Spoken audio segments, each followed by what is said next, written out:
So we're here in the Jordan River Valley. Again, this is a desert area, and as you can see from the kind of life that's living here, not much survives in this desert. What we're hoping to find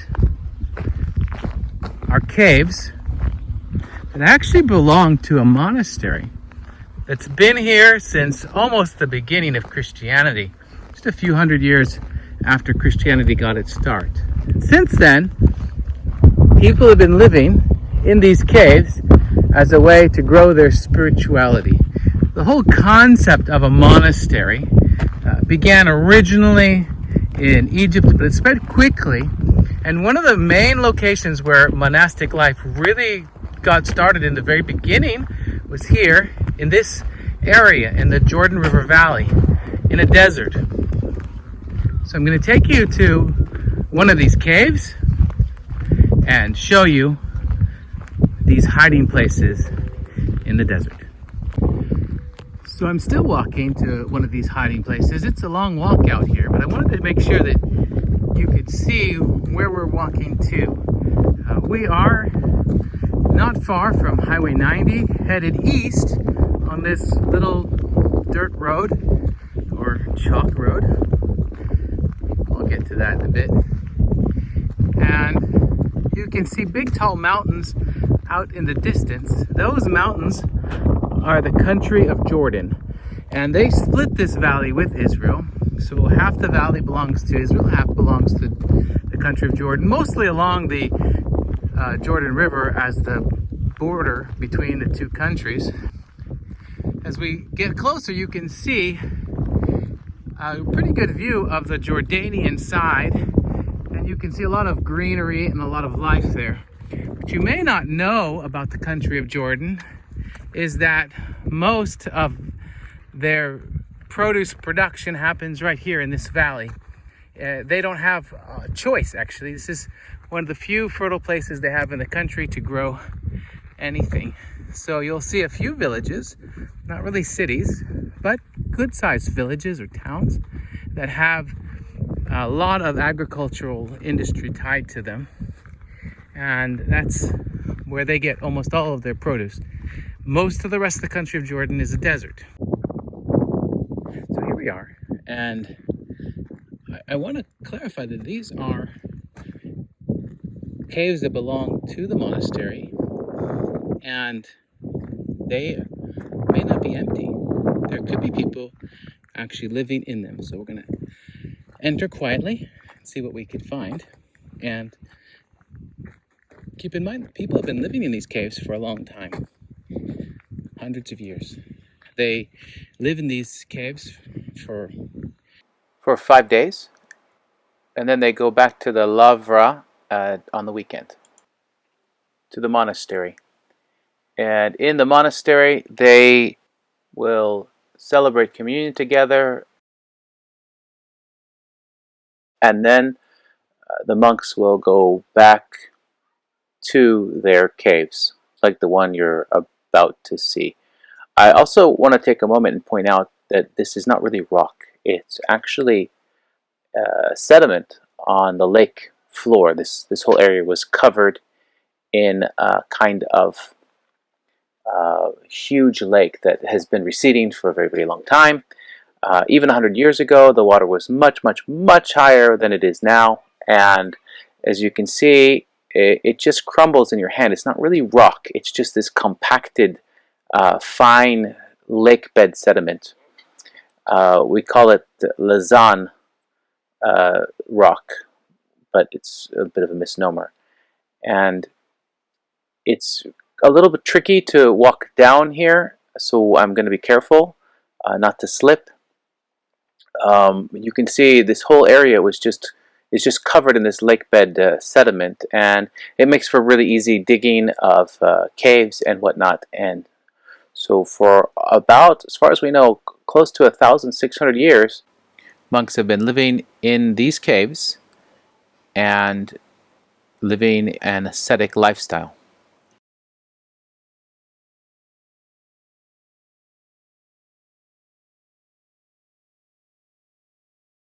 The community of monks that stays at the monastery takes care of the monastic needs of everyone who is out in these caves. It is considered the greater honor to be in these caves rather than being located at the monastery. So for most of those who were there, at least in ancient times, the monastery served as a training ground, and eventually it was decided whether or not they would be able to go and live inside these caves. And so now I want to just go down into this cave and show you what they look like. You're looking at a cave that's been here for I don't know how long, maybe 1,000 years, maybe 1,600 years, maybe more, maybe less. But for certainly these caves have been in use for a long time. They're very easy to carve, as I mentioned, and we have seen people in them before. And I've seen different pictures hanging and crosses hanging inside some of the different sections. So you'll see there are some hallways, and off the hallways are these sort of small rooms. And actually, the first monk to live in a cave that I know of was not far from here, in a wadi, just a few miles from here, actually.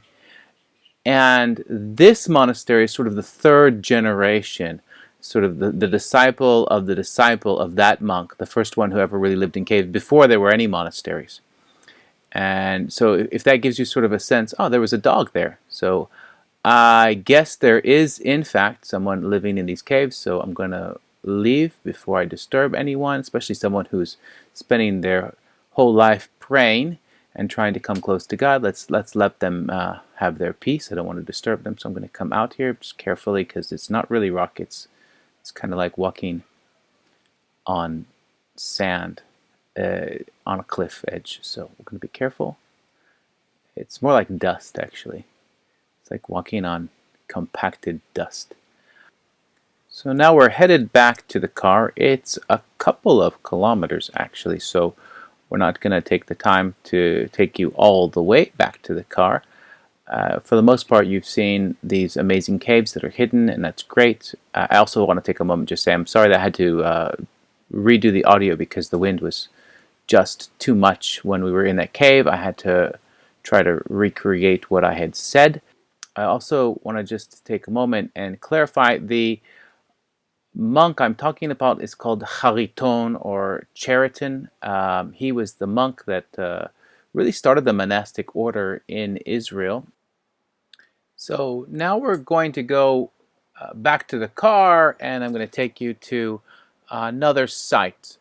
This one is very special. It's an oasis in the desert. Here we're on the very northern edge of the Judean Desert. Now we're going to go farther south into the proper desert. You'll see there's water and there are fish, and it's an incredible place called Einot Tzukim, or the water or springs coming out of the rocks. A place that many people don't come to called Einot Tzukim, which means that it's a place of many streams. Here on the shores of the Dead Sea, and in a place that is considered a rain shadow desert, meaning a place that doesn't hardly get any rain at all, we find vast amounts of vegetation. Now, this particular park is a nature preserve, and so there are several sections. This section is open to the public. 2 other sections are not, and there is a lot of natural wildlife that is preserved here, and native plants are encouraged to grow here, as well as local fauna or animals. So we have a lot of animals living in this forest preserve, as well as a lot of native plants like these. So if you can imagine, back in the time of Jesus, the shores of the Dead Sea might very well have looked like this in certain areas where there were these kinds of oases that were supplied by natural springs of water.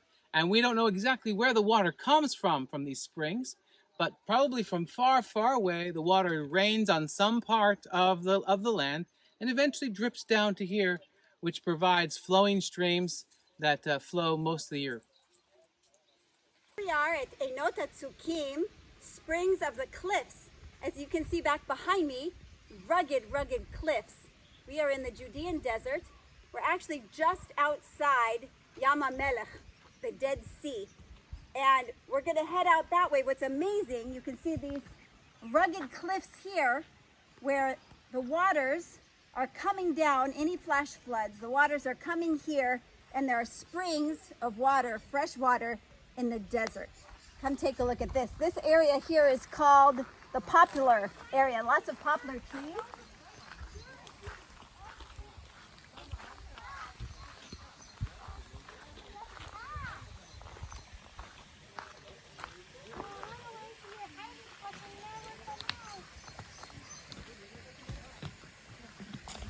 And here we are, fresh water. It is chilly and quite refreshing on a hot day. Full of life. Yeah, the boys were noticing some minnows.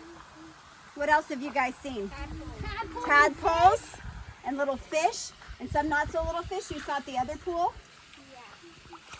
This is amazing. It's got to be over 100 degrees today, and yet here is this amazing little oasis next to the Dead Sea, and this is fresh water. On your marks, get set, go.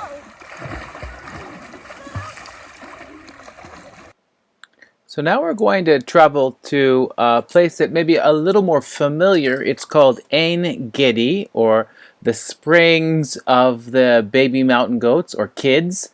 And along the way, we see some interesting landscapes. This is, of course, the Dead Sea, and you can see the country of Jordan has these high cliffs in the distance. And we can also see some damage, natural damage to the Dead Sea.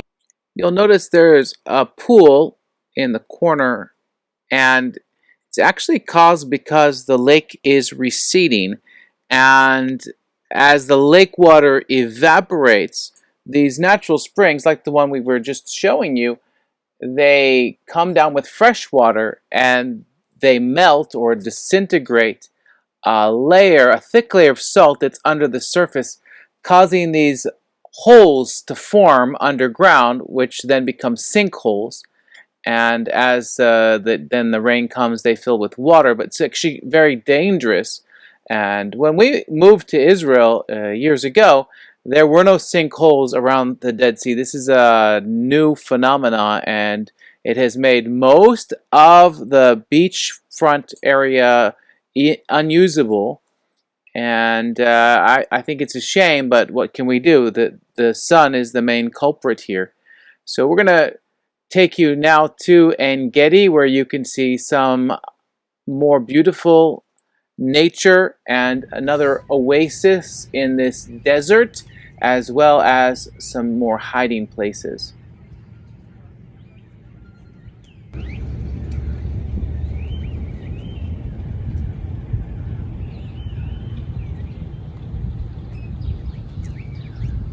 We're here at Gedi, the site of several interesting biblical stories.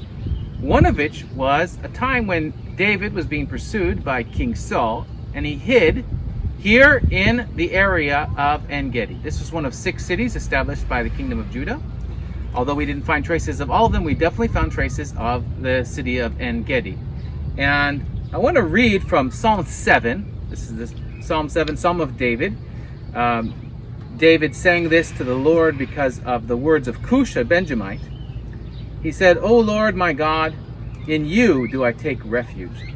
Save me from all my pursuers and deliver me, lest like a lion they tear my soul apart, rendering it to pieces and with none to deliver me. O Lord my God, I have done this. If there is any wrong in my hands, if I have repaid my friend with evil, or plundered my enemy without cause, let the enemy pursue my soul and overtake it. Let them trample my life to the ground and lay my glory in the dust, Selah. Arise, O Lord, in your anger. Lift up yourself against the fury of my enemies. Awake for me. You have appointed a judgment. Let the assembly of the peoples be gathered about you. Over it return on high." And he goes on, talking about how God is his shield and how he really hasn't done anything wrong, and he asked God to protect him. It resembles the story from First Samuel when Saul actually caught up with King David here, but he didn't realize it at the time. It actually starts in First Samuel 23. David went up from there and lived in the strongholds of Gedi. Now it was a fortress city. And then it says in verse 24, chapter 24, verse 1, when Saul returned from following the Philistines, he was told, behold, David is in the wilderness of Gedi. Saul took 3,000 chosen men, and he came up. And you remember the story, he needed to relieve himself, and so he went and hid. He went into a cave to relieve himself, and in that cave, deeper inside that cave, David and all of his men were there, and they urged King David to kill Saul. But David refused. David instead got so close to Saul he was able to cut a corner of his garment. And after Saul left and he was a safe distance away, he yelled back at him, and he said wonderful things, and he called him, he bowed down to him, and he respected him as Lord, and said, if I had intended to harm you, would I not have done it instead of taking just a piece of your fabric of your robe? After that, Saul's heart changed, and he said, David, my son, indeed, you are blameless. And if I had been in the same position, I certainly would have killed you if you'd been my enemy. Obviously, I'm not your enemy. And that's the story that happened here in this area of Gedi. And as we look around, we'll see that there are actually caves here. This whole area is littered with caves, and we'll show you some of them. And these are what I call hiding places, places where people actually hid. Even in ancient times, people would run to the caves in this area. And we'll look at some of those as we go on our tour of hiding places in the Judean Desert.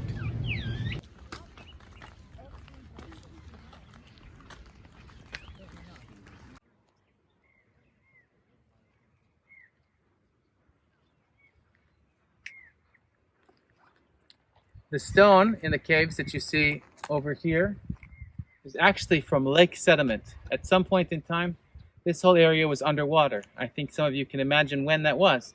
And that left a lot of sediment, which means it's a soft rock. And in the Roman period, they wanted to be able to bury people in some kind of enclosure.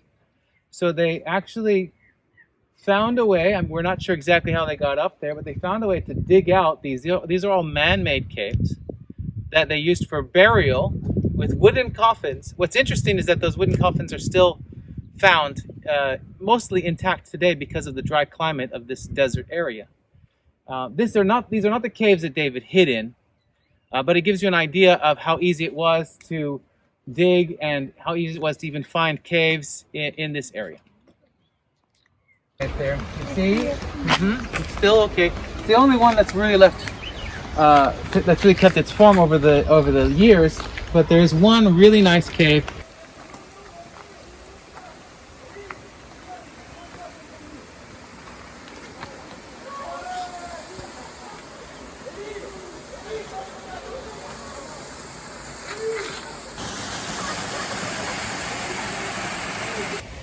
Okay, we've seen the first pool in the Gedi National Reserve of the Parks Authority, and we're about to go up these steps and into an area that goes deeper into the park. We get to see, as we go in, more of the nature that's found here in the desert. This is a green area that is in a desert that is very dry, and so it's like an oasis in the desert. And not just like an oasis, it is an oasis in the desert.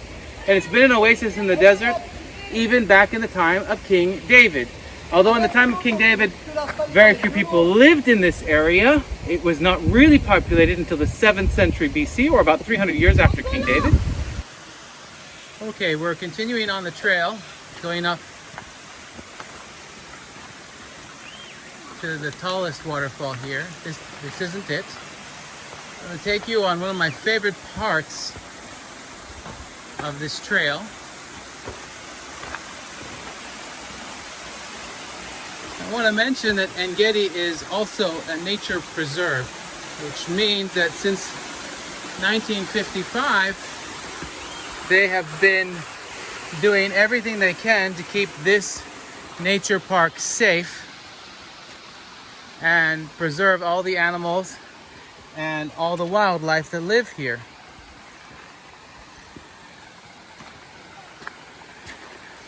So all the nature that you see here is native to this area, including the bamboo and the acacia trees, and of course the ibex that we saw, and the hyrax we haven't seen yet, but maybe we'll see them as we continue our journey in En-Gedi. All right. So we've passed about 5 waterfalls now, and we're continuing on.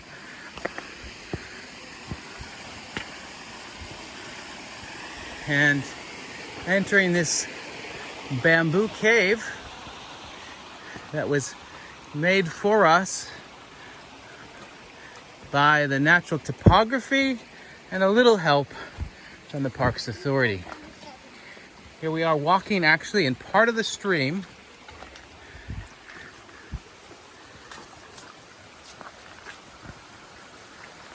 Isn't this beautiful down here?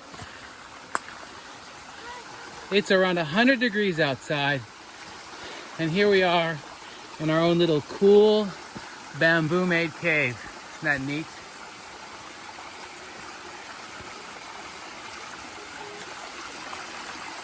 And here we can tell you a little bit more about En-Gedi. What makes En-Gedi special is that it's a spring, not just one spring, but actually many springs, because of the way that the river was sort of, or the wadi was sort of cut into the aquifer. That means there are lots of places where water seeps out, like right here. We're actually watching water come right out of these rocks. Isn't that cool? And it continues to do that all along, making it a beautiful stream and a wonderful place to hike and escape from the hot summer heat. So here we are at the main waterfall called David's Fall. It is absolutely stunning. As we leave En-Gedi, I want to say thank you to everyone who has joined us on our tour with the roses. And I want to make sure you can see what this oasis in the desert looks like. I also want to point out that we may not have seen mass cities throughout all of history, but there have always been pockets of civilization here. People were able to find springs in order to irrigate their crops and grow things, especially dates and other things as well, which are not necessarily from the biblical period. And they were able to survive in the desert partly because of these oases, and they were also able to hide in the desert because of the caves. This reminds me of the prophecy that Jesus gave about the end times in Luke chapter 21, when he spoke about how the people of Judah would need to flee to the mountains, and these caves and these life-giving water springs that are hidden in this desert, these oases, will one day be used again to protect our people from a future calamity. So these hiding places are important because it gives us insight into the history of events that happened in biblical times and of course in Roman times as well, but they also give us insight into what will happen in the future according to prophecies in the Bible that we read about the end times and prophecies given even by Jesus. So I want to thank you all for coming and joining us on our tour of hiding places in the Judean Desert. We look forward to seeing you during our next trip as we continue our journey of showing you some of the special places in the land of Israel that many people just don't get to go to, either because they're just too far off the regular path, or because you run out of time, or because you have yet to come and visit the Holy Land. I want to encourage you all when it is possible for you, you should come and you should visit this place. It will help you understand the Bible better. It will help you visualize the things that happened and the places that they happened in the Bible. I want to thank you again for joining us. We wish you well and continue studying your Bible.